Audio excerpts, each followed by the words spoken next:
घर की औरत पार्ट 3। मीना का घर ठीक से ही चल रहा था। मतलब अब सास और बहू दोनों कमा रही थी, खुद की जिंदगी जी रही थी, मिलजुल कर रह रही थी। लेकिन कहते हैं ना, दुख के दिन नहीं टिके तो सुख के दिन कैसे।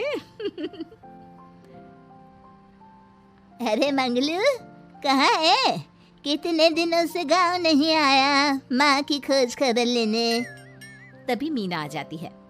अरे दादी साहब, कैसे आना हुआ? बताया नहीं हम स्टेशन आ जाते। ये बोलते हुए मीना अपनी दादी सास के पैर छूने के लिए झुकती है कि दादी सास जोर की लात मारती है। मेरी आई, कैसे आना हुआ? मेरे पति का मकान है ये। और तेरे बाप ने क्या दिया जो तू पूछ रही है, हैं? और ये क्या पहना है? न साड़ी न सर पर पल्लू, बात बात पर जबान खुलती है। दादी सास बोलना रोक ही नहीं रही थी। मीना को गुस्सा आने ही वाला होता है कि उसकी सास आ जाती है। क्या बात है मीना, कौन चिल्ला रहा है? मैं हूँ मंगलू की दुल्हन। बहुत चपर चपर कर रही है ये मीना बहू। इसकी जुबान पर लगाम लगवा ले। मम्मी जी, मेरी बहू है, घोड़ा थोड़ी ना है जो लगाम लगवा दूं। तभी वहां मंगलू यानी कि मीना का ससुर आ जाता है और मीना की सास को एक जोर का तमाचा लगा देता है। वाह, जुम्मा 2 दिन हुए नहीं कमाना शुरू किए, मेरी माँ के सामने होशियार बन रही है। मैंने बुलाया है माँ को, ये रहेंगी तो कम से कम इस घर की औरतें औकात में रहेगी। अरे जब से कमा रही है सर पर चढ़कर नाच रही है। चिंता न कर मंगलू, मैं आ गई हूँ ना। दोनों को लाइन में लगा कर रखूंगी। दोनों बहू ने मेरे मंगलू की जिंदगी खराब कर रखी है। तभी वहां पोता यानी कि मीना का पति आ जाता है। पोता जो कि दादी का दीवाना था। दादी मुझे क्यों नहीं बताया कि आप आने वाले हैं? मैं गांव आ जाता कार लेकर आपको लेने। अरे तू तो जानता ही है, कार में बैठ नहीं पाती। पता नहीं, बहुत दिनों से लग रहा था कि तू और मंगलू परेशान है। आज मन नहीं माना तो आ ही गई मैं। देख, यहाँ आकर पता लग रहा है। क्या पता लग रहा है दादी? यहाँ तो सब ठीक है, किसी को कोई परेशानी नहीं है। क्यों माँ, क्यों मीना, क्या हो गया? इन दोनों को क्यों परेशानी होगी? इन लोगों ने तो परेशान करके रखा है। माँ और मीना के बारे में कैसी बात कर रहे हैं पापा? क्या हो जाता है आपको रह रहकर? तू तो खाना बना बना कर बेशर्म हो गया है, लेकिन मैं नहीं। मेरी माँ आ गई है अब इस घर में। अब यहाँ सब वैसे ही रहेंगे जैसा मैं चाहता हूँ। देख मंगलू, तेरी बहू काम करती है तो मुझे कोई लेना देना नहीं है, लेकिन मेरी बहू कोई दर्जी का काम नहीं करेगी। साफ साफ बोल रही हैं। लेकिन दादी साहब, वो तो बहुत अच्छा बुटीक चला रही हैं। बहुत अच्छा चला रही है, लेकिन हम लोगों ने अपने घर की बहू से ना काम नहीं करवाना। अरे इसके बाप को शादी के वक्त ही बोल दिया था। और इसके बाप जिन्होंने दहेज में एक साइकिल दी थी ना, किसे हाथ जोड़कर कह रहा था, मेरी बेटी आपके घर आ गई, इससे सौभाग्य कुछ नहीं। अब देखो इसकी बेटी, बहू आ जाने के बाद सर पर चढ़ रही है मेरे मंगलू के। मीना जो कि सास की बुराई सुनकर परेशान हो जाती है। दादी सा छोटा मुंह बड़ी बात। लेकिन क्या पिताजी ने आपको बताया नहीं? सासू माँ ने अपने पैसे से ससुर जी के जन्मदिन में कार दी थी। ससुर जी इतने साल से स्कूटर से जाते थे, अब कार से जाते हैं। क्यों ससुर जी, बताया नहीं आपने? क्यों रे मंगलू, कार ले ली तूने? मुझे तो तू पैसे भी नहीं भेज रहा। 2 महीने से कैसे कैसे दिन काट रही थी और तू यहाँ कार से घूम रहा है। आप भी सासू माँ को अपने बैंक अकाउंट की डिटेल दे दीजिए दादी सा, वो डाल दिया करेंगी पैसे आपके अकाउंट में। क्यों सासू माँ? मंगलू यानी कि मीना का ससुर, जिसने अपनी माँ को गांव से सिर्फ अपनी बीवी को लगाम लगाने के लिए बुलाया था, ये सब देखकर जोर से चिल्लाता है। मीना बहू, चलो दादी सास आई है, ये नहीं कि खाने पीने का इंतजाम करे। अरे माँ, तू भी किन लोगों की बात में आ रही है? चल मेरे साथ मेरे कमरे में चल। ससुर अपनी माँ को लेकर कमरे में चला जाता है और दोनों बैठकर वैसे ही पंचायत शुरू कर देते हैं, जैसे कोई बहू अपनी माँ से सास की बुराई कर रही हो। देख मंगलू, गलती तो तेरी ही है जो तूने घर की जनानियों को काम के लिए बाहर निकाला। दूसरे तेरे पापा को देखा था, कभी मुझसे फालतू बोलते। अरे मरते दम तक तेरा बाप मेरी मुट्ठी में रहा है, यही सिखाया था मैंने तुझे। क्या बोलूं माँ, जब से ये मीना बहू घर आई है ना, इसने घर का सारा इतिहास भूगोल बदल कर रख दिया है। उस तितली से तो मैं बाद में निपटूंगी, पहले तेरी वाली को तो ठीक कर दूं। अरे बहू क्या आ गई, खुद को टाटा अंबानी समझने लगी है। माँ देख, जो भी हो, इस बात को याद रखना कि हमारे घर की परंपरा क्या है। औरतों का औकात में रहना जरूरी है।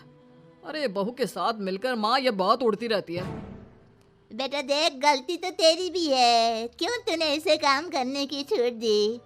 मारना भी कम कर दिया है तूने इसे, वरना पहले आती थी तो बहू का कोई ना कोई हिस्सा सूजा हुआ या काला ही दिखता था। देखकर तसल्ली मिलती थी कि तूने कंट्रोल कर रखा है। इस बार तो काला और सूजा छोड़, अच्छी खासी चमकती दिख रही है ये। क्या बताऊँ माँ, गलती तो हो गई है। हाँ, वो कार देखकर पिघल गया होगा ना तू। अरे बेटा, औरतों को मुट्ठी में रखा कर। शान की साइकिल ज्यादा अच्छी कुत्ता बनकर कार चलाने से, समझा। मीना का ससुर अपनी माँ की बात को सुन रहा था। बस माँ, जो गलती हो गई मिट्टी डाल उस पर। अब बस तू ना घर पहले जैसा करके जाना। ये सब ना बहू का किया धरा है, समझी।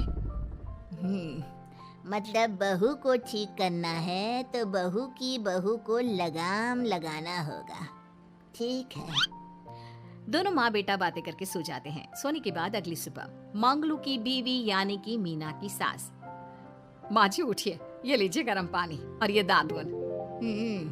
चलिए, तो याद रहा तुझे, वरना मैंने तो सोचा था कि बहू के चक्कर में पागल ही हो गई होगी बिल्कुल। अरे बहू के चक्कर में पागल होने का क्या मतलब होता है माँ जी।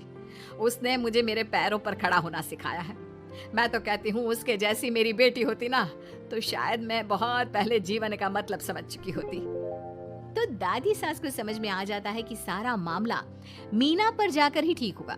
वो सोच लेती है कि अपनी बहू को छोड़कर पहले मीना को सही करना है। फिर अगले रोज, अरे मेरे पोते के पास तो मेरे पास बैठने का वक्त भी नहीं है, हैं? अरे कैसी बात करती है दादी, तेरे लिए तो मैं नौकरी भी छोड़ दूं।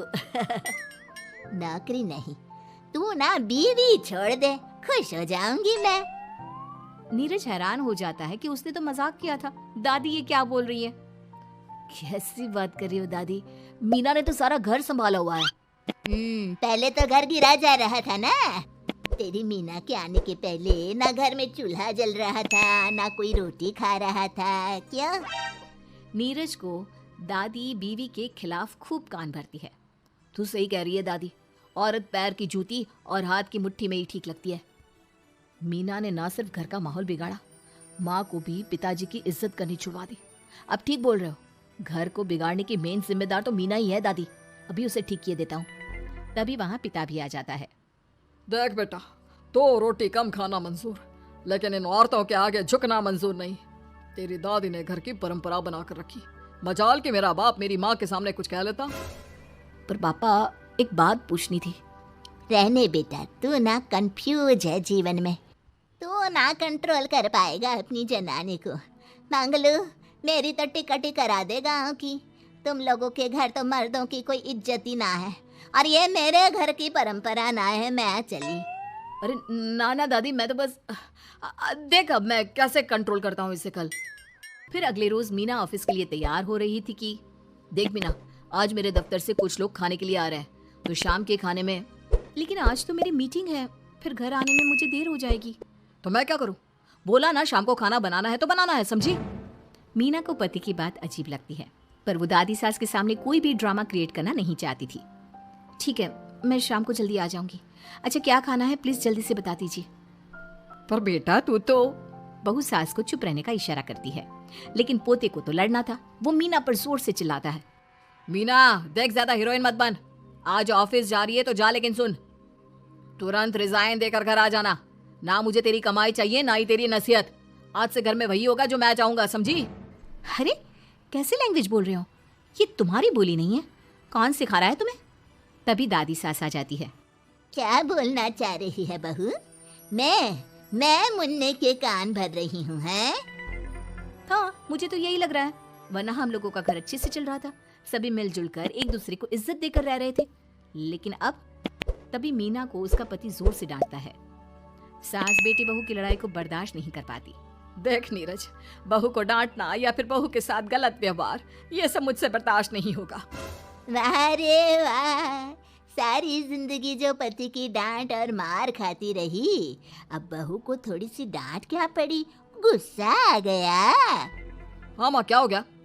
मैंने तो मीना को कहा कि देख नीरज, मेरी बहू को कुछ नहीं कहेगा तू।